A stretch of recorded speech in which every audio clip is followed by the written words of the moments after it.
Selamat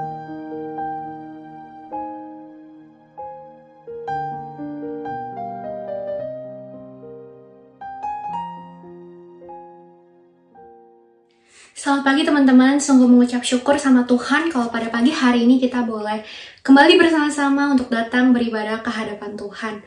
Mari sebelum kita memulai ibadah kita pada pagi hari ini, aku mau undang teman-teman untuk sama-sama kita boleh meneduhkan hati kita mau minta Tuhan yang pimpin dan sertai hati dan pikiran kita saat teduh. Mari sama-sama kita bersatu dalam doa. Tuhan Allah Bapa kami di dalam kerajaan surga, terima kasih Tuhan kalau pada hari ini kami boleh sama-sama kembali berkumpul untuk datang beribadah ke hadapan Tuhan. Ya Bapa, tolong kami Tuhan agar hati kami terus fokus sama Engkau Tuhan ketika kami beribadah. Terima kasih Tuhan, hanya dalam nama Tuhan Yesus, haleluya, amin. Teman-teman, saya undang untuk bangkit berdiri dan dengarkanlah panggilan beribadah.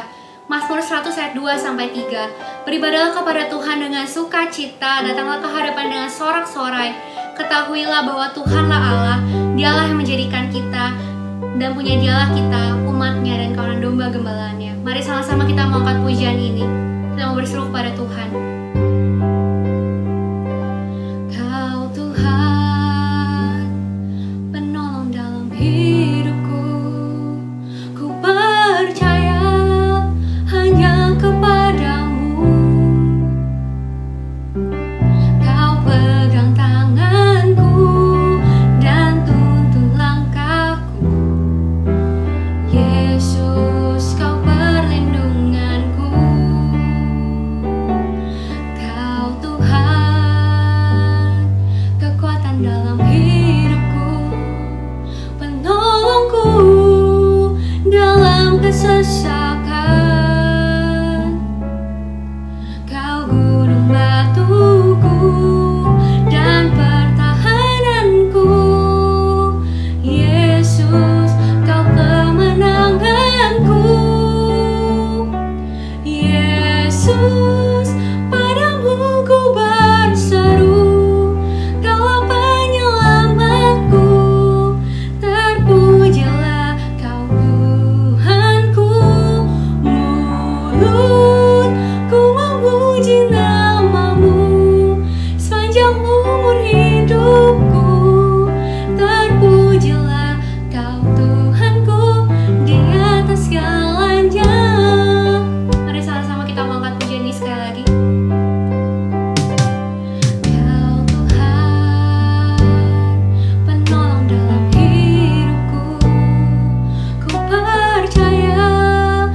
Sedikit sharing.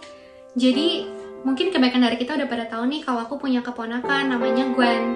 Dia baru umur 5 tahun dan pada saat itu aku lagi pergi main ke rumah dia, main kayak biasa aja. Dan dia tuh lagi suka-sukanya main drama-dramaan dari Bible stories, Disney Princess yang kayak gitulah. Nah pada saat itu dia minta aku bacain Bible story karena dia juga belum bisa baca kan. Nah saat itu kisahnya tentang Tuhan Yesus sedang disalib. Terus gue tanya gini ke aku, why Jesus died for us? Nah aku bingung kan mau jawabnya gimana, jelasannya kayak gimana, bingung. Terus satu kalimat yang muncul di pikiran aku pada saat itu, ya aku jawab Gwen, because he loves us, atau karena Tuhan mencintai kita. Terus Gwen nanya balik ke aku, then what about you Ii, do you love Jesus? Tek. Waduh, itu pertanyaan simpel banget kan, tapi pada saat itu tuh benar-benar menampar aku. Dan mungkin teman-teman yang sekarang dengar juga kaget kan, ada pertanyaan kayak gitu dari anak kecil. Tapi aku spontan jawab ke Gwen, because I love Jesus. Nah, tapi pertanyaan itu terus terngiang-ngiang sampai saat ini, itu masih terus ada di pikiran dan hati aku. Do I really love Jesus? Nah, makanya pada saat ini pun, saat aku liturgis, aku mau tanya juga ke kalian semua, do you guys love Jesus? Mari sama-sama kita mau pakai waktu ini, kita mau minta Tuhan yang selidiki hati kita, pikiran kita, apakah kita benar-benar mencintai Tuhan? Kita mau akui setiap dosa dan pelanggaran kita di hadapan Tuhan yang udah menyakiti hati Tuhan, baik itu yang kita sengaja maupun yang tidak kita sengaja. Mari sama-sama tundukkan kepala kita. What can wash away my sin? Nothing but the blood of Jesus. What can make me whole again? Nothing but the blood of Jesus. Oh, precious is the flow that makes me white as snow. No other fount I know. Nothing but the blood of Jesus. Mari sama-sama kita mau angkat pujian ini.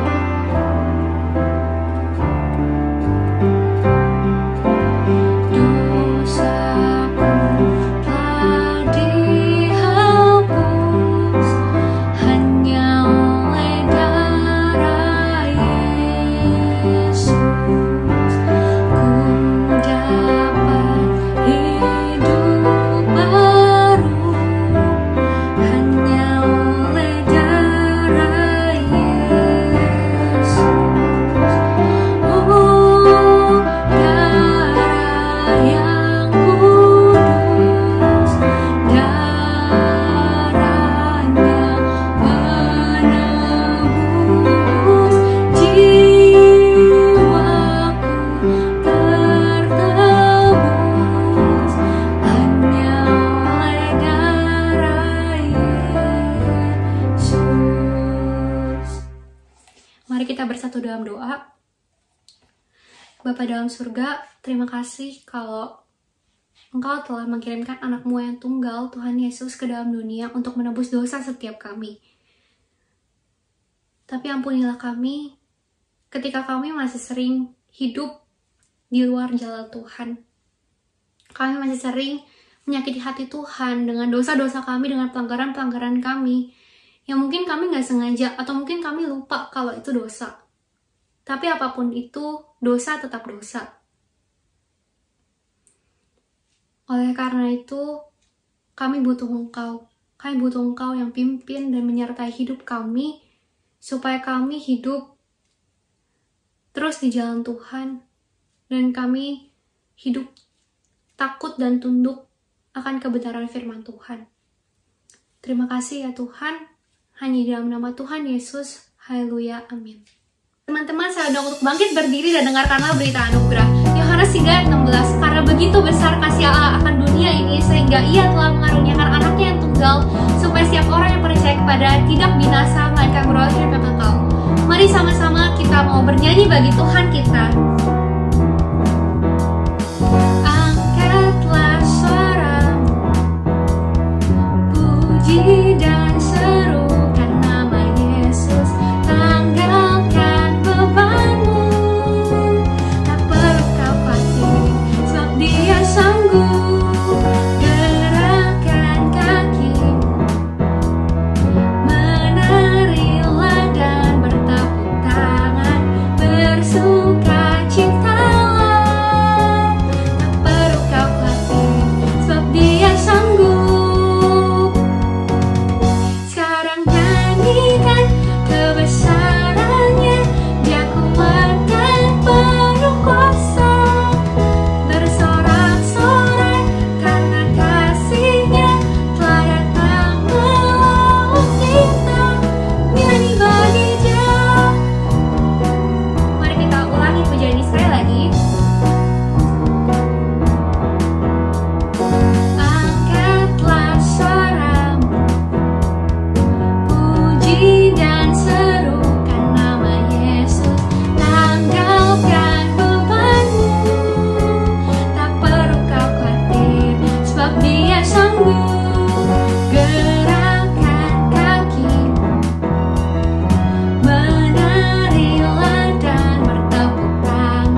kita mendengarkan firman Tuhan pada hari ini, aku mau undang teman-teman untuk menyanyikan sebuah lagu. Biarlah lagu ini menjadi doa setiap kita untuk hidup berkenan di hadapan Tuhan.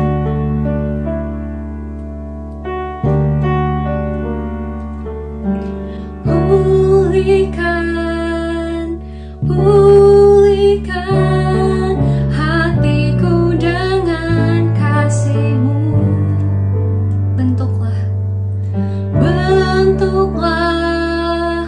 Bentuklah hatiku jadi seperti-Mu. Kekudusan-Mu memenuhiku. Tuhan, ini rinduku. Ubah hatiku seperti hati-Mu.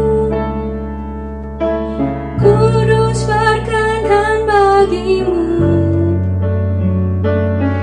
Bagaikan emas yang murni, bentuk hatiku selalu. Biar ku menjadi ciptaan baru,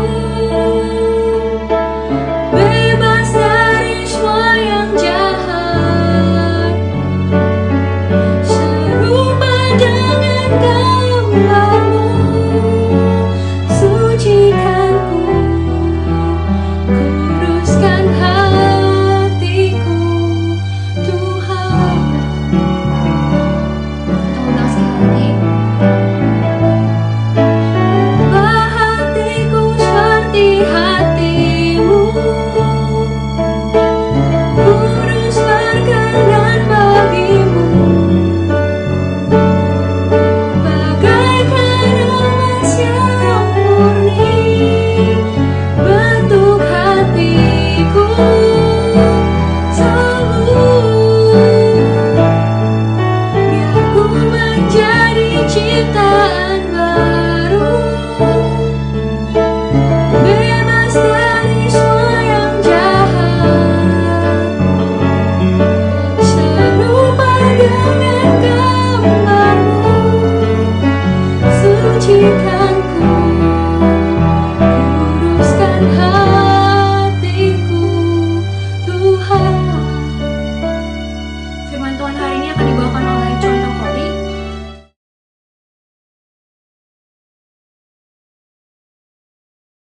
Halo, selamat pagi teman-teman Gloji. Senang banget bisa ketemu lagi sama Sokori atau Contoh Kori. Nggak usah bosen ya sama latar belakang yang kayak gini. Tadi rencananya pengen rekam di tempat lain yang lebih syahdu gitu, tapi ternyata gaduh berisik jadi nggak jadi deh. Tapi nggak apa-apa. Kita mau sama-sama belajar lanjutin dari Efesus. Hari ini pasal yang keempat ayat yang ke-29. Nah, teman-teman bisa siapin Alkitab teman-teman. Aku suka banget surat Efesus karena surat Efesus itu indah banget. Menggambarkan semua pokok-pokok doktrin kekristenan. Jelas banget, clear banget Paulus nulisnya di situ. Kita tuh dipanggil untuk apa yang Allah kerjakan, kemudian kita tuh tadinya tuh hidupnya seperti apa, kemudian kenapa kita bisa selamat, bagaimana Tuhan Yesus dapat menyelamatkan kita, kemudian ada berita anugerah yaitu bahwa kita yang tadinya bukan umat, kita kemudian dihitung menjadi umat. Ya. Kemudian sekarang kita masuk pada bagian yang kedua dari surat Efesus, yaitu dalam pasal 4. Pasal 1 sampai pasal 3 adalah doktrin yang menjadi dasar, maka pasal 4 sampai pasal 6 adalah aplikasi. Bagaimana orang Kristen yang sudah diselamatkan kemudian menghidupi kehidupannya. Ya, jadi bukan sekedar moralitas belaka. Moralitas tanpa doktrin ya berarti ya hanya moralitas pencitraan diri seperti itu. Dan itu juga tidak akan bertahan lama karena itu dipaksa dari luar, bukan sesuatu yang dari dalam. Nah, kemudian doktrin tanpa aplikasi juga itu akan menjadi sia-sia karena hanya berputar di daerah kognitif tapi tidak keluar kepada aplikasi. Nah, jadi surat Efesus ini emang bagus banget Paulus nyusunnya 1-3 doktrin dasar banget ya. yang menjadi pokok-pokok iman kita. Kemudian 4-6 itu dia benar-benar memberikan aplikasi-aplikasi, bahkan sampai ke suami istri loh, hubungan suami istri, hubungan antara orang tua dan anak. Wah, itu benar-benar aplikatif banget deh, teman-teman. Surat Efesus surat yang indah. Nah, hari ini kita mau belajar dari Efesus 4 ayat yang ke-29. Kita mau sama-sama buka Efesus 4 ayat 29, kita mau sama-sama baca. Aku mau kita semua baca bareng-bareng, ya. Hitungan yang ketiga. Efesus 4 ayat 29, 1, 2, 3. Janganlah ada perkataan-perkataan kotor, maaf ya, janganlah ada perkataan. Ulang lagi ya, 1, 2, 3. Janganlah ada perkataan kotor keluar dari mulutmu, tetapi pakailah perkataan yang baik untuk membangun, di mana perlu supaya mereka yang mendengarnya beroleh kasih karunia. Ya, sekali lagi yuk, kita baca lagi. 1, 2, 3. Janganlah ada perkataan kotor keluar dari mulutmu, tetapi pakailah perkataan yang baik untuk membangun, di mana perlu supaya mereka mendengarnya beroleh kasih karunia. Sekarang aku mau kita semua sama-sama ganti. Janganlah ada perkataan kotor keluar dari mulut, bukan hanya mulutmu ya, tetapi mu-nya itu diganti dengan nama kita masing-masing. Misalnya, janganlah ada perkataan kotor keluar dari mulut Kori, kayak gitu ya.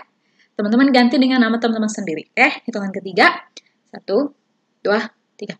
Janganlah ada perkataan kotor keluar dari mulut Kori, tetapi pakailah perkataan yang baik untuk membangun, di mana perlu supaya mereka yang mendengarnya beroleh kasih karunia. Yuk, mari kita berdoa dulu. Kita minta Tuhan tolong kita, pimpin kita, dan yang pastinya aku percaya banget setiap kali firman Tuhan disampaikan, Tuhan akan berikan kita kekuatan, kesanggupan untuk kita melakukan firman Tuhan. Ya, kalau aku ngomongnya agak ngos-ngosan itu karena perutnya udah makin gede, ngos-ngosan banget. Tapi aku tetap seneng banget kalau aku pelayanan khotbah Gloji gini, walaupun aku ngadepin kamera, tapi aku ingat kalian semua di dalam otakku. Apalagi ditambah dengan anak-anak yang baru naik ke Gloji. Halo, aku mau sapa kalian semua. Ya, jangan pikir kalian udah selesai dari sekolah minggu terus udah nggak bakal ngeliat mukaku lagi. Enggak, bakal ngeliat mukaku lagi di sini. Apalagi nanti kalau mau baptis ya, juga ketemu lagi. Kita akan ketemu terus.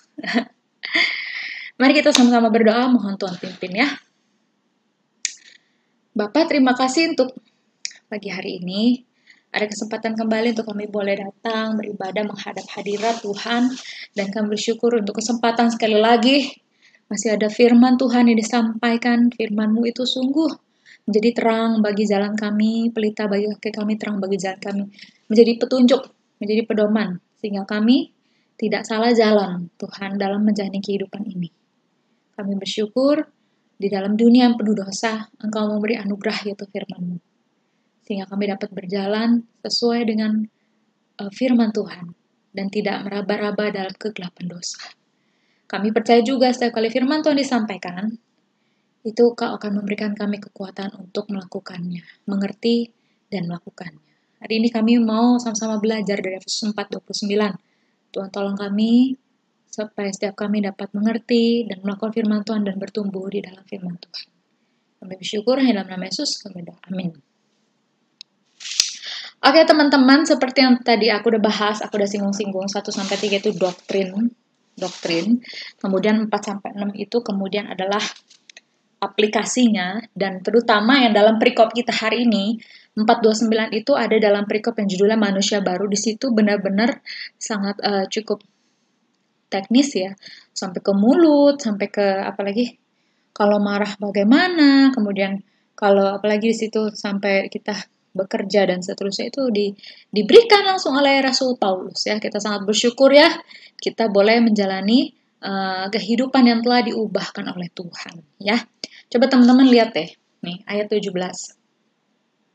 Setelah si Paulus ngomong panjang lebar, ya, kemudian ayat 17 dikatakan, sebab itu kukatakan dan kutegaskan ini padamu dalam Tuhan, jangan hidup lagi sama seperti orang-orang yang tidak mengenal Allah, ya, dengan pikiran yang sia-sia, pengertiannya gelap, jauh dari hidup persekutuan dengan Allah. Maksudnya itu terasing dari persekutuan dengan Allah, ya kan? Perasaan mereka tumpul, mereka menyerahkan diri pada hawa nafsu dan mengerjakan dengan serakah segala macam kecemaran. Tapi kamu semua, kamu bukanlah demikian. Ya, aku bukanlah demikian. Ya. Kenapa? Ayat 20. Tapi kamu bukan demikian, kamu telah belajar mengenal Kristus. Ya, ada satu kata yang sangat indah di sini ialah kamu telah belajar mengenal Kristus. Itu artinya, ya, kata mengenal itu sebenarnya ada bahasa lain di dalam bahasa Yunani, tetapi kali ini Paulus tidak memakai kata mengenal itu sebenarnya. Yang dia pakai adalah kamu telah menjadi murid Kristus. Waduh, puji Tuhan banget. Wah, ternyata kita ini sudah menjadi murid Kristus ya. Kita sudah murid tuh maksudnya gini loh. Zaman dulu tuh, zamannya Yesus, ketika Yesus memanggil para murid, ayo kamu Lewi misalnya, Matius, jadi ikut aku, jadi muridku. Itu artinya mengikut aku, ngikutin gurunya, makan bareng, hidup bareng, ngeliatin gurunya bersikap, ngeliatin gurunya berpikir, ngeliatin gurunya mengambil pertimbangan dan seterusnya. Jadi mempelajari si guru.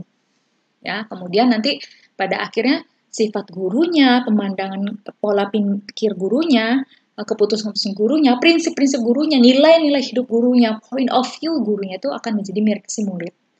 Iya. Tetapi kita adalah murid Kristus, ya. Kenapa kita menjadi murid Kristus? Ayat 21. Karena kamu telah mendengar tentang Tuhan Yesus dan menerima pengajaran di dalam Dia.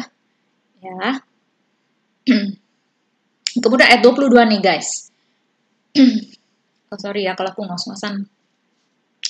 Ayat 22, yaitu berhubung dengan kehidupan kamu dahulu, kamu harus ada 3. Kalian kalau waktu itu aku pernah sharing ini juga di WCC, aku beri akronim LBP. Kalian tahu nggak sih LBP? Kalian tahu nggak LBP? Ada yang tahu LBP, ada yang enggak ya? LBP itu adalah akronim dari Menteri Investasi ya. Luhut Binsar Pangaribuan. Jadi itu menteri yang pamungkas banget gitu. Setiap ada proyek-proyek yang sangat besar itu presiden kita percayakan pada Pak LBP, sampai ada meme-nya ya. Meme-nya bilang katanya, kepala pundak luhut lagi. Kepala pundak luhut lagi. Ya karena Pak LBP ini dipercayakan banget sama Pak Jokowi untuk mengerjakan pekerjaan-pekerjaan yang besar, proyek-proyek yang besar. Proyek tentang corona, mengatasi corona, proyek tentang pemulihan danau, proyek tentang banyak tuh ya. Jadi orang-orang netizen tuh pada nyinyir, kenapa sih kok LBP lagi, makanya dibuat lagu lucu, kepala pundak luhut lagi. Nah, jadi akronim itu LBP. LBP ini bisa dipraktikkan di sini akronim itu ya. L itu adalah ayat yang ke-22, kita fokus ke 22 dulu, karena sebelum kita ngomong 29, kita harus tahu dulu nih, ini ngomongin apa sih? 22 itu bilang, karena kamu berhubungan dengan kehidupan yang dahulu, kamu harus satu, menanggalkan manusia lama. Menanggalkan itu kayak melepas baju. Memang kata yang dipakai adalah melepas, menanggalkan baju, melepas baju, ganti baju gitu. Jadi L yang pertama adalah lepas. Lepas apa? Lepaskan manusia lama. Ya. Kemudian 23. Yang tadi lepaskan manusia lama yang menemui kebinasan oleh nafsunya menyesatkan. Kemudian B itu apa? B itu ayat 23. Supaya kamu dibaharui di dalam roh dan pikiranmu. Jadi beri diri, B itu akronim itu B, beri pikiranmu diperbaharui. Beri pikiranmu diperbaharui oleh Tuhan. Ya, kata yang dipakai bukan kamu harus memperbaharui loh pikiran, bukan, tetapi kamu dibaharui. Berarti pekerjaan memperbaharui pikiran sebenarnya itu pekerjaan Tuhan. Dan bagian kita adalah kita memberi diri kita untuk diperbaharui pikiran kita. Kalau yang tadi pertama kan lepaskan manusia lama. Ya, kita aktif tuh, kita proaktif untuk melepaskan manusia lama kita. Tapi kalau yang kedua, beri dirimu diperbaharui. Ini sama persis kayak Roma 12 ayat 1 sampai 2. Ya, di situ katakan, demi kemuliaan Allah, aku menyaksikan kamu supaya kamu mempersembahkan tubuhmu. Tuh kok mesti lihat supaya nggak salah. Roma 12 ya, padahal udah sering banget, tapi supaya nggak salah mesti baca juga. Roma 12 ayat 1. Sebagai sembahan yang hidup yang kudus dan berkenan pada Allah, itu adalah ibadahmu yang sejati. Jangan kamu serupa dengan dunia ini, tapi berubahlah oleh pembaruan budimu. Ya, kata yang dipakai sebenarnya berilah dirimu diubah. Berarti memang pekerjaan mengubah pikiran itu adalah pekerjaan Tuhan. Dan tapi kita juga punya bagian, yaitu kita memberi diri kita, pikiran kita untuk diubah kepada Tuhan. Ini satu poin penting. Ya, ingat, kita proaktif sebagai murid Tuhan, kita punya kewajiban. Ya, pertama kita harus melepaskan manusia lama, yang kedua kita memberi pikiran kita dibaharui, dan yang ketiga P itu adalah ayat yang ke-24. Dan kenakan manusia baru yang telah diciptakan menurut kehendak Allah dalam kebenaran dan kekudusannya sesungguhnya. Jadi P itu adalah pakai manusia baru. Kemudian itu pekerjaan seorang murid tuh. Murid itu artinya kan berjalan di belakang Yesus. Seumur hidup kita berjalan di belakang Yesus, kita ngeliatin Yesus, kita ngikutin prinsip hidupnya Yesus. Kita ngeliatin caranya Yesus bersikap, caranya value-nya Yesus. Kita lihat Yesus, pokoknya kita lihat Yesus, kita murid Yesus deh. Kita berjalan di belakang Yesus. Yesus jalan kemana? Yesus jalan ke salib. Salib itu artinya ketaatan. Kita berjalan di belakang Yesus. Yesus berjalan kepada ketaatan kepada Bapa, dan kita juga adalah orang-orang yang berjalan dalam ketaatan. Kemudian Paulus memberikan satu gambaran bahwa dalam perjalanan itu kita melakukan LBP, yaitu kita lepaskan manusia lama, karena manusia lama itu sudah bukan milik kita, ya. Kemudian kita memberi pikiran diberi oleh Tuhan, dan kemudian kita harus memakai manusia yang baru, ya. Milik kita itu adalah manusia baru. Yang menjadi milik kita adalah manusia baru, manusia lama bukan milik kita lagi. Jadi untuk apa kita bawa-bawa? Ya, kayak misalnya kita berapa saat yang lalu, Contoh Udin pernah khotbah di KU, dan dia pakai ilustrasi, kalau kita mau pindah rumah, kita bawa tuh barang-barang kepunyaan kita gitu, ya kan? Nah, berarti kalau yang bukan punya kita jangan dibawa gitu, kayak misalnya kita ngekos gitu ya. Dalam kosan itu udah ada tempat tidur, lemari, AC gitu. Waktu kita pindah kos, ya kita nggak boleh bawa itu kan, karena itu bukan punya kita. Nah, kira-kira seperti itu. Kenapa kita boleh melepaskan manusia lama, karena manusia lama itu bukan lagi milik kita. Ya, yang menjadi milik kita adalah manusia baru. Maka mari kita ngomongin kualitas-kualitas manusia baru, antara lain ayat yang ke-29. Nah, teman-teman, tadi kita udah baca nih, jangan orang yang manusia baru, yang milik kita, ya, adalah orang yang manusia baru itu adalah orang yang perkataannya itu bukan perkataan yang kotor, yang keluar dari mulut, tetapi perkataan yang baik. Nah, aku mau brainstorming dulu nih di sini. Menurut kalian nih, kalau nggak boleh keluar perkataan kotor, tapi keluar perkataan yang baik, apakah itu berarti seperti apa ya? Kira-kira ya? Apakah ngomongnya harus manis-manis aja gitu? Gimana? Aduh, aku susah nih. Aku paling susah nih di ayat ini, soalnya aku orangnya nyablak gitu. Gimana nih? Iya, gimana ya? Aku orangnya kalau ngomong blak-blakan gitu. Aku nggak suka yang manis-manis mulutnya gitu. Jangan ada perkataan kotor keluar dari mulutmu, tapi perkataan yang baik. Kira-kira, apakah itu berarti manusia baru kita nih harus belajar untuk ngomongnya tuh yang manis-manis aja? Ya, kalau marah juga, marah, aduh, aku marah sama kamu. Apakah seperti itu? Ya, menurut kalian teman-teman gimana? Coba teman-teman kasih jawaban dulu selama, ya 1 menit lah. Menurut teman-teman nih, mulut manusia baru, nggak keluar kata kotor, tapi keluar kata baik, itu seperti apa? 1 menit coba. Kasih pendapat, opini. Ya mungkin aku nggak bisa dengar. Tapi nanti kalian bisa mungkin sharing di grup, atau taruh di IG, status, ya kan, story IG, Gloji, mungkin bisa ditulis, tadinya aku pikir ayat 29 itu adalah orang yang harusnya ngomongnya manis-manis terus, gitu. Nah, mari kita lihat ya, karena kalau misalnya sekedar ngomongnya manis-manis, nadanya baik-baik, waduh susah ya, karena kan kadang-kadang kita marah ya, kadang-kadang kan kita juga penuh semangat, berapi-api dalam berbicara gitu. Kadang-kadang kita juga bisa kecewa sama orang. Masa dalam segala situasi kita ngomongnya tetap manis? Kan itu nggak manusiawi sebenarnya. Jadi harus seperti apa sih mulut manusia baru itu seperti apa? Mulut manusia baru itu seperti apa? Ya, mari kita lihat satu-satu. Di situ dikatakan perintahnya, janganlah ya. Janganlah. Kalau ada kata perintah jangan, itu berarti maksudnya gini. Jangan kamu kehendaki, dalam kehendakmu pun jangan kamu mauin gitu loh. Jangan kamu ada di dalam pikiranmu keinginan untuk melakukan itu. Wah, ini udah mulai agak dalam nih ya. Jadi kita juga menginginkan pun saja jangan seperti itu. Apa sih yang dijanganin?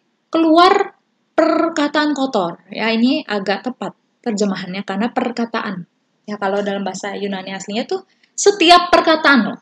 Jangan ada satupun atau setiap perkataanmu itu every single word ya.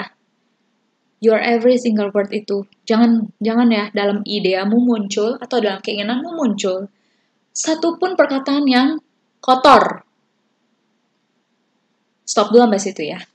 Nah, kita mau masuk menggali lebih dalam lagi nih. Kotor, kata yang dipakai itu, kalau kita melihat ke dalam kata aslinya, itu akan sangat membantu kita memahami makna firman Tuhan. Ternyata kata yang dipakai itu sebenarnya bukan kotor, teman-teman, tetapi busuk. Ya. Jangan ada perkataan busuk. Busuk itu rotten, busuk, tengik.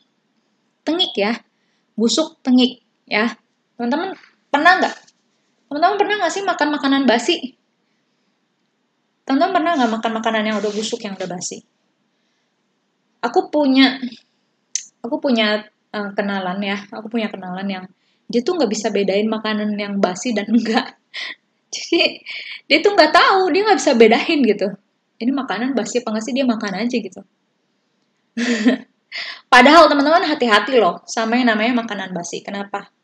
Karena aku pernah baca dua kasus orang yang meninggal dunia karena makan makanan yang basi. Yang pertama itu kasus bocah 3 tahun ya. Ya, lihat contekan dulu ya, contekan beritanya. Bocah 3 tahun di Bekasi tewas keracunan susu basi ya. Aca Putri 3 tahun diketahui tewas di rumahnya di Bekasi. Kenapa? Karena dia itu meninggal keracunan susu basi yang diberikan oleh neneknya. Aduh Tuhan, sedih ya bacanya, 3 tahun loh. Jadi korban tewas diduga akibat keracunan susu kemasan basi di tengah kondisi kesehatan anak yang sedang menurun. Nah, jadi gini teman-teman, korban tewas dengan ciri keracunan dalam 15 menit. 15 menit usai mengonsumsi UHT. Aduh, ini beritanya sedih banget sih menurut aku ya. Karena udah dikandung di dalam perut capek-capek gitu ya kan. Terus dilahirin. Aduh, ngurus newborn itu bukan sesuatu yang gampang ya kan. Udah nyampe 3 tahun nih, udah gede nih, udah agak enak dikit. Lala, malah meninggal dunia. Cuman gara-gara hal sepele, minum susu yang udah basi, UHT. Susu tersebut diberikan neneknya karena nih anak terus nangis nih lantaran kehausan. Nah, menurut pengakuan neneknya, kemasan susu tersebut sudah dibuka sejak malam hari dan mungkin tidak disimpan di dalam kulkas ya. Kemudian tidak dikonsumsi selama berjam-jam sehingga keesokan harinya. Ya kan? Kalian tahu nggak kenapa? Karena di dalam susu basi itu ada bakteri. Saat susu diberikan, kondisinya anak itu sedang dalam keadaan demam karena masuk angin atau mau flu gitu. Sudah, akhirnya terjadilah yang tidak diinginkan, yaitu anak itu meninggal dunia. Teman-teman, nggak nyangka-nyangka kan, mengerikan sekali kan. Nah, apakah itu hanya kisah-kisah anak-anak kecil gitu ya? Ya, tidak loh, orang gede juga. Aku dapetin lagi satu berita nih. Ngeri banget, usai makan lumpia basi, perempuan ini keracunan dan meninggal. Seorang perempuan dari Thailand diduga meninggal karena diare dan keracunan makanan setelah makan lumpia. Kalian tahu nggak lumpia? Kalian kalau yang nggak tahu lumpia nanti selesai dari ibadah bisa googling lumpia itu kayak apa. Lumpia ini dia beli di pinggir jalan, lumpia goreng udah siap makan. Terus dia taruh tuh di kulkas, dia simpen kekenyangan, dia simpen. Dia di hari ketiga dia ambil itu dari kulkas, dipanasin lagi, gitu. Udah gitu dia makan. Gak ada yang aneh setelah si perempuan ini dan suaminya makan itu lumpia tuh, gak ada yang aneh. Ya, tapi tiba-tiba si istrinya ini tuh lari ke toilet lagi nonton film terus sama suaminya TV terus tiba-tiba dia lari ke toilet dan 1 jam di dalam toilet. Akhirnya suaminya bingung nih kenapa nih nggak keluar-keluar, digedor dipaksa gitu ya, akhirnya didobrak gitu pintunya, ternyata istrinya tuh udah jatuh di lantai dengan muntah banyak ya, muntah banyak sekali, udah nggak bergerak, dibawa ke rumah sakit, ya udah akhirnya nggak tertolong. Kayaknya baca-baca kayak gini tuh kayak nyesek banget gitu ya. Kayak cuman lumpia basi, susu basi, orang bisa sampai meninggal dunia. Aku juga pernah baca sekeluarga, beberapa anggota keluarga makan mie frozen, mie mentah tapi di frozen, ya kan? Terus dia udah simpen, dia baru ketemu lagi itu mie setelah 1 tahun, guys. Setelah 1 tahun dia baru ketemu lagi itu mie. Nggak tahu mungkin freezernya segede hutan kali, jadi baru ketemu setelah 1 tahun. Ya udah akhirnya dimakan. Awalnya nggak apa-apa, tapi nggak berapa lama keracunan. Kayaknya kayak nyesek banget gitu ya. Apa? Cuman gara-gara makanan basi gitu orang tuh jadi meninggal dunia gitu. Kayak worthless ya nggak sih? Kalau misalnya kena sakit atau celakaan ya kayak masuk akal lah. Ini tuh makanan basi. Yang nggak kepikiran gitu loh, lumpia, susu gitu, mie frozen. Nah aku sendiri, aku pernah ya, waktu kecil aku tuh minum obat batuk yang udah kadaluarsa. Aku beli waktu kecil, aku batuk, nggak tahu kenapa itu nggak ada mama nggak ada papa, kenapa bisa beli sendiri di warung. Beli obat batuk yang akhirnya minum bukannya makin baik malah makin sesek napas. Akhirnya iseng-iseng lihat tuh botol, ternyata itu udah kadaluarsa. Terus yang terakhir, apakah salahnya waktu kecil? Enggak, waktu gede ini lagi hamil, ya. Aku tuh minum vitamin penambah darah, dikasih kan dari nakes, vitamin penambah darah. Terus diminum-minum, wow sekali. Mualnya nggak ketolong-tolongan gitu. Sampai mau minum, kalau nggak minum ntar kurang darah, lemes, lemes. Tapi kalau minum mualnya nggak karu-karuan. Kata dokter kalau misalnya mual nggak usah diminum, tapi harus ibu hamil tuh harus minum penambah darah. Akhirnya mandang-mandangin aja, udah setumpuk lagi. Pandangin, aduh Tuhan aku tuh takut minum ini, aku takut muntah gitu. Terus pandangin, akhirnya lihat-lihat ke belakangnya, loh ternyata itu udah kadaluarsa. Karena udah dikasih udah lama, dari dari nakes udah dikasih udah lama gitu. Terus karena takut minumnya, jadi nggak diminum-minum, masih banyak gitu. Kok ternyata udah kadaluarsa bulan Juli gitu. Bulan Juli tahun ini sih. Akhirnya ya buang-buangin terus coba deh ini ada nih masih ada 30 buah yang belum kadaluarsa masih Juli 2022 gitu. Pas minum ternyata nggak enak. Menyeramkan ya, itu vitamin basi loh, vitamin basi, obat basi, makanan basi, menyeramkan guys. Untung nggak timbul yang aneh-aneh ya waktu aku minum. Aku nggak bisa bayangin deh terus-terusan minum obat yang udah basi atau vitamin yang udah basi itu. Jadi kalian hati-hati. Kalau ada di antara kalian yang nggak bisa bedain makanan basi dan tidak, ya kalian belajar aja. Nah, sebenarnya ada lagi satu cerita yang bikin aku nggak bisa selesai mikir ya. Itu ada mahasiswa di Amerika yang dia bikin spaghetti atau pasta saus tomat, kemudian dia taruh di dapur dalam suhu ruangan, dia tinggal selama 5 hari, teman-teman 5 hari, kemudian dia datang lagi, dia panasin, dia makan, ya matilah. Teman-teman waktu aku baca itu aku nggak habis pikir, guys, 5 hari ditinggal di dalam suhu ruangan, itu kan pasti udah bau banget. Tapi dipanasin sama dia terus dia makan, apa dia nggak kebauan ya gitu. Tapi mungkin ya itu ada orang-orang yang memang kurang peka hidungnya sehingga nggak bisa ngebedain mana makanan basi dan mana enggak.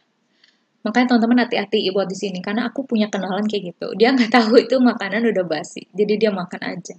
Ya untung badannya kuat. Aku bilang lah ke dia, kamu hati-hati loh. Aku bisa baca-baca cerita kayak begini, berita-berita kayak gini, ya kamu hati-hati.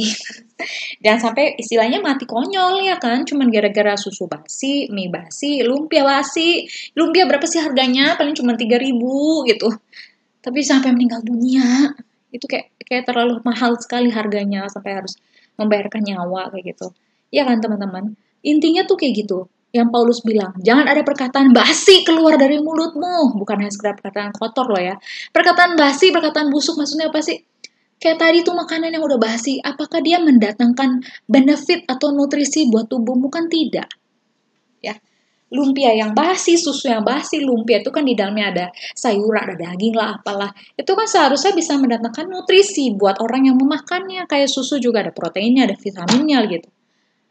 Kayak vitamin atau obat batuk ya itu kalau diminum sebagaimana dikonsumsi sebagaimana yang seharusnya kan dia mendatangkan manfaat, dia mendatangkan nutrisi, dia mendatangkan kebaikan. Tapi ketika dimakan dalam situasi yang sudah basi, dia sudah busuk, teman-teman itu jadi merusak. Apakah itu berguna? Tidak. Berguna tidak? Tidak, dia bahkan merusak. Jadi itu maksud Paulus bilang, mulut manusia baru, ayo semuanya tunjuk mulutnya sendiri. Kamu semua adalah manusia baru, teman-teman Gloji. Aku manusia baru, Chantal Vivi manusia baru. Mulutku, ya. Jangan lagi keluar perkataan yang tidak ada gunanya, yang tidak berguna, dan bahkan merusak. Ya, kayak tadi orang, harusnya kan dia sehat, makan, kenyang, bahagia gitu. Tapi dia malah jadi meninggal dunia. Merusak kan? Merusak kesehatan dia gitu. Tetapi dikatakan lagi, terus harus gimana dong gitu. Oke, ngerti ya? Bukan sekedar perkataan yang kotor, perkataan yang nyablak gitu. Jadi maksudnya tuh mulut manusia baru nggak boleh ngomong nyablak lagi. Enggak. Bukan itu yang dimaksud. Tapi yang dimaksud adalah jangan sampai perkataanmu yang keluar adalah perkataan yang merusak. Perkataan yang nggak ada gunanya buat orang lain. Perkataan yang bahkan merusak orang lain. Ya. Kemudian dikontraskan dengan kata tetapi. Apa kata tetapinya? Tetapi pakailah berarti ada kata aktif ya. Pakailah perkataan yang baik. Sekarang kita mau gali nih antara tadi busuk dengan yang baik nih. Ya, yang baik itu seperti apa? Apakah sekedar yang manis-manis? Kalau orang ngelakuin kejahatan terus kita ngomongnya manis aja gitu. Kita lihat ya. Tetapi adalah perkataan yang baik. Kalau dalam bahasa aslinya tuh dikatakan seperti ini, ya. Perkataan di sini juga kelihatan sih, membangun. Perkataan yang baik itu maksudnya sesuatu yang baik, agathos, sesuatu yang baik, ya, yang untuk membangun yang perlu. Maksudnya gimana? Membangun sesuatu yang harus terjadi pada orang itu. Orang itu kekurangan apa, kemudian kita membangun sesuatu yang kurang itu supaya orang itu tidak menjadi kurang. Bahkan dikatakan mengeluarkan perkataan yang baik supaya membangun apa yang perlu bagi panggilan dia. Wah. Teman-teman, kemudian kita bertanya-tanya dong ya, apa sih yang diperlukan oleh setiap orang? Tentu saja yang diperlukan setiap orang itu cuma satu kata. Shalom. Shalom. Shalom itu artinya damai. Damai dengan Allah, damai dengan diri, damai dengan sesama, damai dengan lingkungan alam semesta. Ya. Jadi, setiap orang itu perlu mengalami shalom. Dia perlu mengalami damai dengan Allah. Dia perlu mengalami damai dengan dirinya sendiri. Dia perlu mengalami damai dengan sesama. Dia perlu mengalami damai dengan lingkungan sekitar, alam sekitar. Seperti apa sih? Ya kalau ada teman kita ya yang lagi curhat-curhat, misalnya dia lagi bergumul tentang iman dia lagi bergumul tentang kondisi rohani dia yang kering misalnya. Mungkin orang itu adalah tipe orang yang gak bisa secara Zoom, tapi harus ibadah secara tatap muka, karena ada tipe-tipe orang yang seperti itu kan. Akhirnya orang itu jadi kering. Kemudian cerita sama kita, jangan sampai keluar dari mulut kita adalah sesuatu perkataan yang merusak dia. Ketika dia merasa sedang kering, dia jauh dari Tuhan. Berarti dia perlu apa? Dia perlu dikuatkan dalam hubungannya dengan Tuhan, sehingga dia mengalami damai dengan Tuhan. Ya, seperti itu. Kalau ada teman-teman kita yang lagi berantem, berselisih, dia tidak mengalami damai dengan sesama. Ketika dia datang sama kita, berarti dia perlu apa? Dia perlu damai dengan sesamanya, kita arahin. Ya, misalnya dia sakit hati sama papanya, sakit hati sama maybe pacarnya, kayak gitu ya. Atau sama PHP-nya gitu, yang mungkin dia di ghosting atau whatever lah. Gitu. Dia mungkin nggak mengalami damai dengan dirinya sendiri, kan hal-hal itu. Jangan sampai perkataanmu adalah perkataan yang merusak, tetapi perkataan yang membangun shalom. Shalom di dalam diri orang itu. Sehingga dia bisa berdamai lagi dengan Allah. Kalau ada yang berdosa, dia bisa mengakui dosanya pada Allah. Dia bisa kembali lagi pada Allah. Kalau dia ada masalah dengan dirinya, dia bisa ditolong dengan perkataan itu gitu ya. Dia bisa memaafkan dirinya. Mungkin tadi dia nggak bisa memaafkan dirinya gitu. Aduh, gue udah dosa nih, gue udah misalnya temenmu cerita, gue udah masturbasi nih atau apa gitu. Terus berarti kan dia ada hubungannya tidak damai dengan Allah, dengan dirinya. Ya, apa yang mau kamu katakan kepada orang itu sehingga dia boleh kembali lagi berdamai dengan Allah, dia boleh kembali lagi berdamai mengampuni dirinya sendiri. Aduh, gue lagi benci banget nih sama bokap gue nih, karena bokap gue tuh bla bla bla nggak bisa jadi teladan atau apalah gitu. Dia perlu menjadi damai dengan sesamanya, dengan papanya. Ya, kamu ucapkan kata-kata yang iya sih, tapi kita ampuni papa kita yuk. Aku juga pernah benci sama papaku, tapi firman Tuhan yang bilang kita harus menghormati orang tua, misalnya seperti itu ya. Berdamai dengan lingkungan alam semesta itu maksudnya ini lebih kompleks sih. Maksudnya itu biasanya lebih ke arah orang-orang yang lebih senior lagi, karena orang yang lebih senior lagi biasanya udah kerja kan dalam tempat kerja biasanya. Seperti itu teman-teman. Jadi ingat teman-teman, kita mau ingat sama-sama apa? Mulut kita ini, mulut manusia baru, jangan sampai keluar kata-kata yang busuk. Busuk itu artinya merusak ya. Merusak. Tapi keluar perkataan yang baik supaya membangun apa yang perlu di dalam diri orang lain. Ya, apa yang diperlu oleh diri orang lain itu satu kata aja, shalom. Ya, maka tagline kita hari ini adalah biarlah perkataan kita adalah perkataan yang membawa shalom.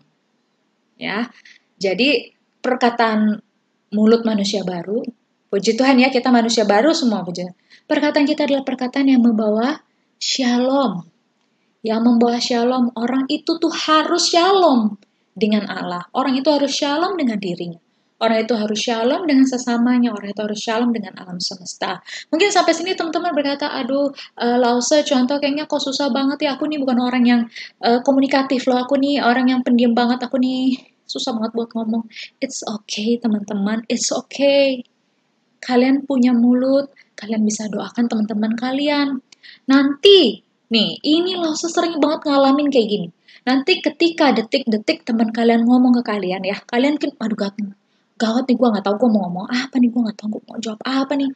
Tapi kalau kalian punya hati selalu berdoa, Tuhan saya harus jawab apa gitu ya. Itu detik itu juga nanti Tuhan akan kasih kalian kata-kata yang bisa menjawab. Perkataan yang tepat yang bisa menolong orang itu untuk bisa kembali shalom. Sudah sering banget ngalamin kayak gitu teman-teman. Ya, jadi gak usah khawatir. Whatever you are gitu, mungkin kalian tipe orang yang talkative ya, cerewet, ceriwis. Mungkin kalian tipe orang yang penceria gitu ya. Mungkin tipe kalian yang pragmatis. Diem aja gitu, diem aja. 24 jam nggak ngomong ya udah santai gitu. Nggak apa-apa. Kalian semua manusia baru. Mau melankolis, mau ISTJ, whatever lah itu, melankolis, sanguin, pragmatis, apalagi itu melankolis ya kan. Kalian semua adalah manusia baru.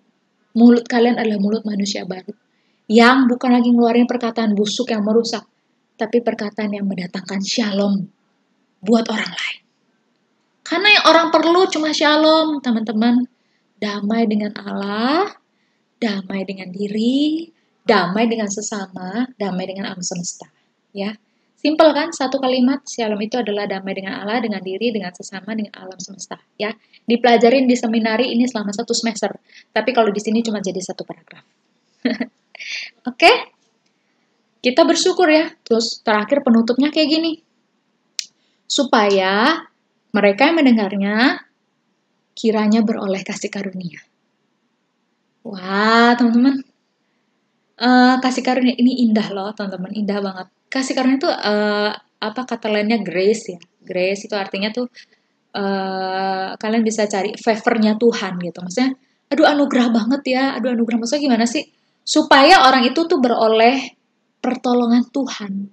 Supaya orang itu tuh memperoleh berkat dari Tuhan. Waduh, teman-teman, ternyata nggak disangka-sangka mulut kita ini bisa jadi saluran berkatnya Tuhan loh. Ya, puji Tuhan, waktu aku baca ini aku juga kayak disenengin lagi, maksudnya disemangatin lagi. Aduh Tuhan, ternyata dari mulut aja loh.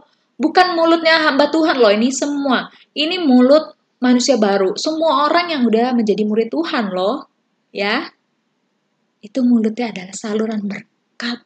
Waduh Tuhan, anugerah banget nih. Membaca firman Tuhan hari ini sungguh-sungguh anugerah ya.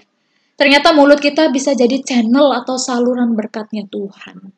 Ya, wah itu mulut kita tuh. Mulut lama kita itu bukan punya kita lagi tuh, mulut lama tuh yang suka ngerusak, yang suka adu-aduan menjatuhkan gitu kan. Itu bukan lagi milik kita. Mulut kita adalah mulut yang mendatangkan shalom buat orang lain. Apakah artinya kita tidak bisa marah? Apakah artinya kita tidak bisa menjadi kecewa terhadap seseorang? Tentu semuanya bisa, teman-teman. Kita manusia, kita punya jutaan emosi. Tetapi ingat, biarlah yang kita ingini adalah perkataan itu perkataan yang mendatangkan shalom. Berarti maksudnya 29 ini bukan berarti kita harus manis-manis terus gitu loh. Bermulut manis terus, bukan begitu. Tetapi yang dimaksudkan, difokuskan Paulus adalah perkataanmu adalah perkataan yang mendatangkan shalom. Itu aja pesannya Paulus. Perkataanmu adalah perkataan yang mendatangkan shalom. Oke, sekarang kita maju lagi. Mungkin teman-teman bertanya nih ya, aduh gimana sih caranya Lause? Contoh gimana sih caranya supaya perkataanku tuh bisa kayak gitu. Iya kan? Gimana caranya? Kata kuncinya ada di dalam ayat 29 itu ada di dalam kata perkataan. Jangan ada perkataan. Teman-teman tahu nggak? Perkataan itu aku gali-gali dalam bahasa Yunani itu artinya perkataan itu adalah mereka, kata Yunani perkataan itu artinya adalah sebuah cara komunikasi, perkataan itu adalah sebuah komunikasi di mana pikiran itu bisa berekspresi. Jadi kata Yunaninya dari perkataan punya arti adalah sebuah komunikasi di mana pikiran itu bisa berekspresi. Jadi kalau pingin ngomongnya adalah perkataan yang mendatangkan shalom, ya pikiran kita harus berpihak pada shalom dulu toh. Karena perkataan itu adalah sebuah komunikasi di mana pikiran mendapatkan cara untuk berekspresi. Jadi dimulai dari mana? Tentu dari pikiran. Pikiran kita berarti harus adalah pikiran yang mendatangkan shalom. Jadi memang kuncinya adalah di dalam pikiran kita. Dan seperti yang tadi aku bilang LBP, ternyata tentang pikiran itu kita memberi diri diperbaharui. Memberi pikiran kita diperbarui oleh Tuhan. Itu pekerjaan Tuhan. Ya, bagian kita adalah kita tiap-tiap hari memberi pikiran kita ditundukkan oleh Tuhan. Memberi pikiran kita diperbarui oleh Tuhan. Tiap hari melalui apa? Baca Alkitab. Jadi memang perlu banget, penting banget baca Alkitab. Ya, di gereja kita ada baca Alkitab tiap hari toh. Ya ikutin. Ketika kita baca kitab tiap hari, itulah saat kita memberi diri kita diperbaharui pikiran kita. Ya. Jadi pikiran kita itu diperbaharui menjadi pikiran yang berpihak pada shalom. Nah, kita lihat referensi lain ya. Kan teman-teman buka, teman-teman ada yang buka Matius 12 ayat 34. Matius 12 ayat 34, ada yang buka Lukas 6 ayat 45.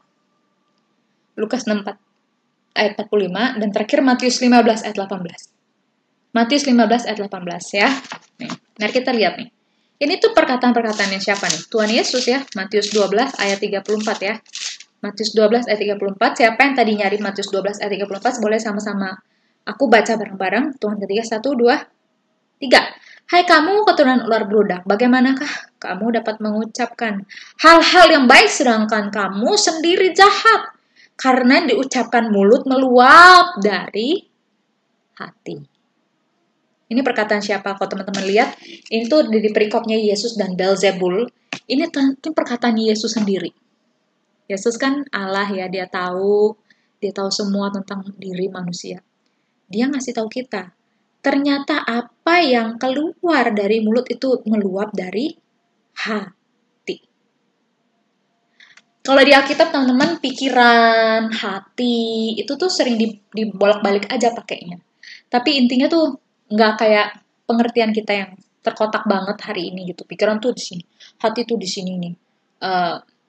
Kalau di Alkitab itu pikiran, hati itu, apalagi dari perjanjian lama ya, itu tuh satu kata yang sering dibolak-balik, tapi intinya sama, yaitu inner man. Ya maksudnya yang di dalam lah gitu. Yaitu rohmu, maksudnya inner man-mu gitu. Bukan lagi manusia lama, tapi manusia baru yang udah diperbarui. Ya. Ciptaan baru gitu. Inner man. Jadi memang apa yang keluar dari mulut berasal dari inner kita. Jadi karena inner kita adalah manusia baru, puji Tuhan, kita pasti bisa loh punya mulut yang mendatangkan shalom. Ya. Kita lihat lagi Lukas 6 ayat 45 atau Matius 15 dulu deh sekalian. Matius 15 ayat 4 ayat 18. Di situ adalah dikatakan 1 2 3, tetapi apa yang keluar dari mulut berasal dari hati dan itu yang menajiskan orang. Lagi-lagi ini adalah perkataan Tuhan Yesus. Ya. Apa yang keluar dari mulut berasal dari hati. Jadi jangan bilang, iya dia mulutnya aja tuh yang pedes tuh, hatinya mah baik. Nggak kayak gitu, teman-teman. Apa yang keluar dari mulut mau keluar dari hatimu. Kalau kata Tuhan tadi, bagaimana kamu bisa ngomong yang baik kalau kamu sendiri jahat dalamnya? Hatimu, pikiranmu, gitu, inner man-mu. Ya, oke. Terakhir Lukas ya, Lukas 6 ayat 45. Hitungan ketiga, baca bersama. 1, 2, 3. Orang yang baik mengeluarkan barang yang baik dan orang yang jahat mengeluarkan barang yang jahat dari perbenarannya yang jahat. Karena yang diucapkan mulutnya, apa? Meluap dari hatinya. Oke, jadi memang kuncinya adalah inner man kita. Pikiran kita, hati kita itu sering dibolak-balik. Intinya adalah inner man kita harus beri itu terus-terusan diperbarui oleh Tuhan. Ya, guys, ini memberikan satu pesan bahwa kita itu nggak instan. Terus-menerus memberi diri diperbarui. Kok terus-menerus gitu? Kenapa nggak seorang ketika dia bertobat, dia menerima Tuhan, dia lahir baru, langsung berubah celing, jadi bagus gitu semua. Dari ujung rambut sampai ujung kaki karakternya bagus. Enggak, tapi perlu proses. Ya, perlu proses, tidak ada yang instan. Kita terus berproses sampai nanti kita akan disempurnakan ketika Tuhan Yesus datang.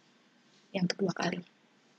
Ya, maka ketika kita sama-sama merenungkan Efesus 4 ayat 29, bagaimana ya? Tadi contoh Kori udah sharing bahwa mulut manusia baru adalah mulut yang mendatangkan shalom. Maka itu dimulai dari pikiran, dari inner man. Ya udah, ternyata bagian kita adalah memberi inner man kita diperbarui oleh Tuhan. Itu melalui firman Tuhan ya, bukan melalui kata-kata motivator atau apa-apa lagi gitu, bukan. Tapi dari firman Tuhan sendiri, jangan lupa baca kitab tiap hari, ya. Maka serahkanlah dirimu seutuhnya kepada Tuhan. Dan terus berlatih. Kalian tahu, seperti yang tadi Loso ngomong. Loso tuh udah sering banget ngalamin berkali-kali ada orang cerita, aku tuh bukan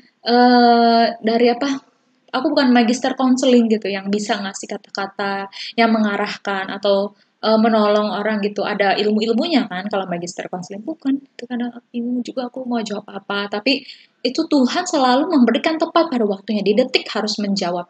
Itu bisa keluar kata-kata yang menguatkan orang itu, yang bisa menuntun orang itu kepada shalom. Jadi kalian nggak usah khawatir, kalian serahkan diri kalian, pikiran kalian, inner man kalian, dan terus berlatih. Kalian harus ingat, kata-kataku jangan lagi yang mendatangkan kerusakan, tapi kata-kataku adalah mendatangkan shalom. Ya, latih diri pasti bisa. Ya, kalau mau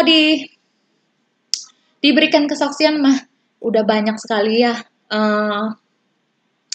Orang-orang dalam hidupku, orang-orang yang percaya Tuhan dan dalam perjalanan hidupku dan pergumulanku, mereka memberikan kata-kata yang tepat pada waktunya.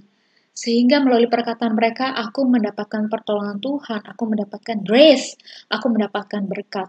Waktu aku mengingat, ada nggak ya salah satu contohnya, karena terlalu banyak. Sehingga mungkin aku saat ini nggak bisa mengingatnya kembali. Ya. Dan kalian juga, aku yakin, banyak sekali orang-orang yang perkataan-perkataan yang Tuhan pakai, mulut-mulut manusia baru, yaitu dari saudara-saudara zaman kalian yang Tuhan pakai untuk memberkati kalian, untuk menjadi saluran berkat pertolongan Tuhan. Ya, kesaksian seorang ketua geng mafia di Hong Kong, ya, triad di Hong Kong, dia dipenjara, dia punya bisnis gelap yang sangat luar biasa. Di balik kesengsaraan dan ketenangan sikapnya, tidak ada yang tahu bahwa sebenarnya dia mengalami depresi berat. Ini triad. Yang diinginkan hanya mati saja. Tapi kemudian ada kunjungan seorang pendoa. Ya, seorang pendoa sedikit memberi harapan kepada dia. Apa yang dilakukan oleh pendoa itu? Pendoa itu datang kepada dia, Teddy namanya. Pendoa itu datang pada Teddy di dalam penjara. Dia dipenjara oleh polisi karena ketahuan tindakan kegiatan mafianya. Pada waktu itu saya di penjara, ada seorang pendoa yang sering datang mengunjungi saya dan dia berkata pada saya. Apa berkatanya? Perkataannya adalah, kamu sangat sukses dan terkenal di seluruh dunia, tapi ketika suatu nanti kamu meninggal, kamu mau dikenang sebagai apa? Teman-teman, perkataan itu ya mendatangkan shalom buat si Teddy mafia triad ini. Dia bilang katanya gini, pertanyaan itu yang membuat saya mulai berpikir dan saya mulai merasa sangat sedih. Yang membuat saya merasa depresi adalah saya mulai sadar semakin saya sukses banyak uang bergelimang harta, semakin saya merasa bersalah. Karena saya tahu saya telah merusak hidup banyak orang lewat kegiatan mafia dia. Ya. Semakin saya sukses, saya tidak membantu banyak orang, justru saya banyak menghancurkan kehidupan orang lain. Kemudian Teddy mulai menemui banyak dokter karena dia tidak dapat tidur selama berbulan-bulan. Saya selalu merasa takut. Para kekasihku berusaha menghiburku dan memelukku, tapi aku tetap selalu khawatir dan tidak bisa tidur. Suatu malam saat tidak dapat tidur, Teddy melihat Alkitab yang diberikan oleh pendoa itu. Kemudian dia berkata kepada Yesus, Yesus, kalau engkau benar-benar ada, biarkan saya tidur, maka saya akan percaya kepadamu. Saya memegang Alkitab itu dan sebelum saya selesai mengucapkan kalimat itu, saya terlelap di dalam tidur. Wah teman-teman, sebenarnya Tuhan bisa nggak menyelamatkan Teddy? Ya teman-teman, Tuhan tuh bisa nggak bahkan bisa ya menyelamatkan atau mengubah hati orang tanpa ada perlu orang lain gitu. Bisa banget, banyak cerita kayak gitu. Tapi kalau Tuhan mau memakai mulut kita, perkataan kita, ya, di dalam rencana keselamatannya dia buat orang itu gitu ya, buat orang lain. Itu privilege. Seperti kata-kata si pendoa itu kepada si Teddy. Ya, Tuhan bisa nggak menyelamatkan Teddy tanpa ada sosok pendoa? Bisa. Tapi Tuhan memberi bagian kepada si pendoa itu lewat perkataannya. Apakah dia ngomongin firman Tuhan? Dia masih apa? Mungkin kita bilang lah, kita kayaknya nggak pandai deh ngomong firman Tuhan. Nanti kalau aku jawab, aku nggak hafal firman Tuhan. Nanti aku nggak bisa jawab. Kayak pendoa tadi kan, bukan ngomongin firman Tuhan. Dia nggak ngutip ayat, tapi dia memberikan satu jawaban yang mendatangkan shalom. Tentu saja itu walaupun dia tidak mengutip ayat, tentu saja dia berkata-kata sesuai dengan prinsip-prinsip Alkitab ya. Tentu saja perkataan-perkataan yang mendatangkan shalom adalah perkataan-perkataan yang alkitabiah ya, bukan perkataan-perkataan yang motivator biah ya. Atau sesuai perkataan-perkataan motivator. Oke. Bagaimana dengan diri kita, teman-teman? Mau nggak kita? Ya. Nggak nyangka-nyangka mulut kita yang kayak begini nih bisa jadi saluran berkat buat orang lain. Ya. Tuhan bisa pakai loh untuk mendatangkan shalom buat orang lain. Ya. Oke. Puji Tuhan. Yang berbahagia bukan hanya orang yang senang ketika menerima firman Tuhan, tetapi juga adalah orang yang melakukan firman Tuhan itu. Mari kita memberi diri kita diperbarui terus oleh Tuhan. Jangan lupa baca Alkitab tiap hari ya. Itu cara kita diperbarui, itu baca Alkitab. Ya. Diperbarui itu maksudnya tuh point of view kita, cara pandang kita, itu semua diubah. Dari yang punya kita, selera kita, gaya kita, maunya kita diubah. Jadi sesuai dengan firman Tuhan. Nanti kalau inner man kita itu semakin diperbarui, buahnya adalah mulut kita juga berubah. Ya, jadi mulut yang mendatangkan shalom. Ya, mulut yang mendatangkan shalom yang kalau orang lain dengar mendapatkan pertolongan dari Tuhan. Wah, privilege buat kita, puji Tuhan ya, puji Tuhan. Mulutku dan mulutmu adalah mulut yang mendatangkan shalom. Mari kita berdoa. Terima kasih Tuhan untuk firman Tuhan pada siang hari ini yang sudah sangat memberkati kami. Belajar tentang mulut manusia baru. Puji Tuhan kami adalah manusia baru ya Tuhan. Kami adalah murid-Mu, kami berjalan di belakang-Mu. Engkau berjalan menuju salib ya Tuhan. Engkau berjalan menuju ketaatan total kepada Bapa di surga. Dan kami berjalan di belakang-Mu, kami adalah murid-murid-Mu. Kami dengan bersama-sama dengan seluruh orang percaya di sepanjang abad, di segala tempat, kami berjalan bersama-sama di belakang Tuhan. Kami mengenal Engkau, kami menjadi murid Tuhan. Dan apa yang harus dilakukan oleh murid, yaitu LBP. Lepaskan manusia lama, karena manusia lama bukan milik kami lagi. Memberi diri diperbaharui, memberi pikiran diperbaharui. Puji Tuhan, itu pekerjaan Tuhan. Kemudian mengenakan manusia baru. Mengenakan manusia baru antara lain mulut, mengenakan mulut manusia baru.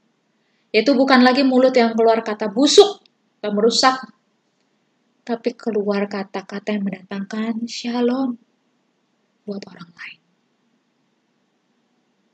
Tuhan, itu dimulai dari mana? Dimulai dari diri kami sendiri. Ketika kami menyerahkan pikiran kami, diri kami diperbarui terus-menerus oleh Tuhan setiap hari.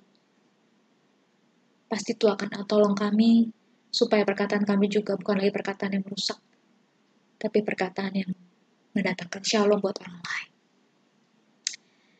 Sehingga Tuhan, sekiranya Tuhan memakai mulut ini menjadi saluran berkat, saluran atau cara orang boleh mendapatkan keselamatan dari mulut kami, Tuhan pakai.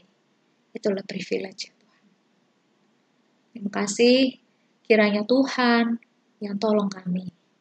Bersyukur, dalam nama Yesus kami berdoa. Amin.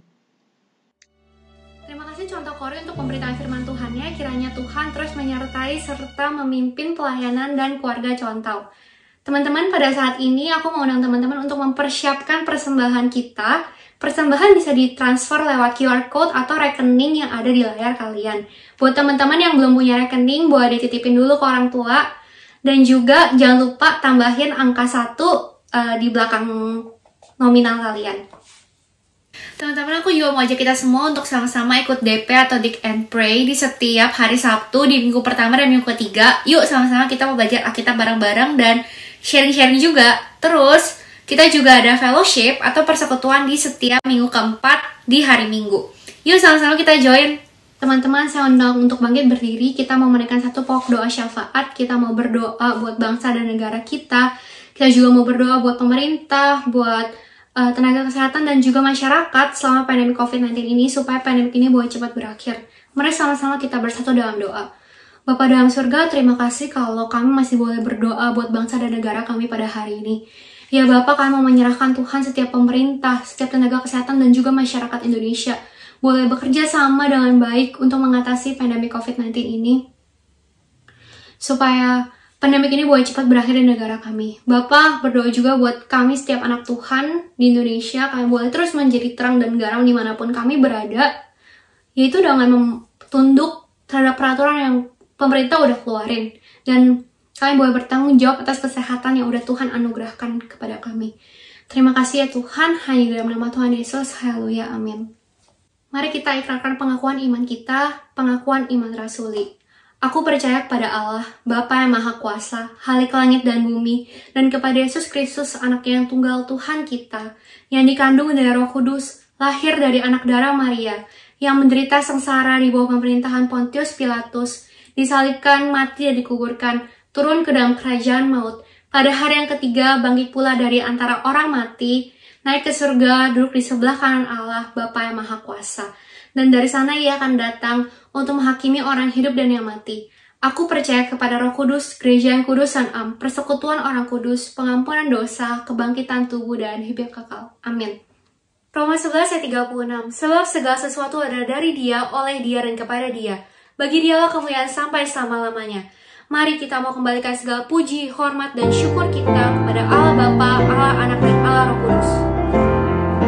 Hormat bagi Allah Bapa, hormat bagi Anaknya, hormat bagi Roh Kudus, ketiganya yang esa. Haleluya, haleluya, ketiganya yang esa. Doa berkat. Tuhan, kami bersyukur buat hari ini kami udah boleh diundang kepada Tuhan, menghadap hadirat Tuhan, udah boleh untuk menikmati hadirat Tuhan, menikmati firman Tuhan, diperbaharui pikirannya oleh Tuhan kembali melalui ibadah. Pada hari ini tolonglah kami boleh mencerna, kami boleh melakukan dalam kehidupan kami Tuhan. Maka sebentar kalau kami pulang kembali ke rumah kami masing-masing Tuhan, pekerjaan kami, ke tempat kuliah kami, tempat sekolah kami, Tuhan, kami berdoa kiranya Tuhan tolong kami terus supaya kami boleh menjadi saksi-saksi-Mu dimanapun juga kami berada. Terimalah berkat Tuhan Tuhan memberkati engkau dan melindungi engkau. Tuhan menyinari engkau dengan wajah-Nya dan memberi engkau kasih karunia. Tuhan menghadapkan wajah-Nya kepadamu dan memberi engkau damai sejahtera. Pulanglah dalam kasih setia dan dalam shalom-Nya Tuhan. Dan jadilah pelaku-pelaku firman Tuhan. Hanya di dalam nama Yesus kami berdoa. Amin. Bapak, terima kasih. Bapak, terima kasih. Bapak, terima kasih. Bapak, di dalam surga, puji, terima kasih. Amin. Teman-teman, di Pesantren Nurul kembali saat teduh. Selamat hari Minggu. Tuhan Yesus memberkati.